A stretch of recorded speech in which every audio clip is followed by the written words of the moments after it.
It's Miss And Edwards. Mr. Brinkman. We are going to talk to you quickly this morning about accountability partners. Did you know Mr. Brinkman and I are accountability partners?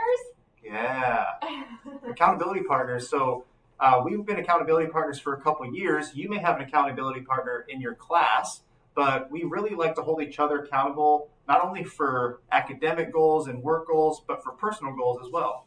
Right, we check in with each other almost every day, but every week for sure, to make sure that we both have support and that we're doing what we need to be doing. One of my personal goals is to work out more and to spend more time with my family.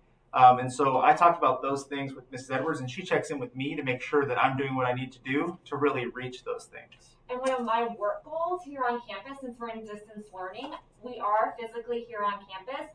I like to try to go check in with the teachers out in the building because I don't see them very much. And I like to go try to check in to make sure that they're doing okay. So that's one of my goals. Sometimes I forget because I'm up here in the office for multiple days in a row, but I like to go out there to see what they're doing. So find your accountability partner, whether you want to email them, text them, maybe they're in your advisory class, and check in on them. Are you holding them accountable for their goals? Are they holding you accountable for your goals? It's something to ponder. Exactly.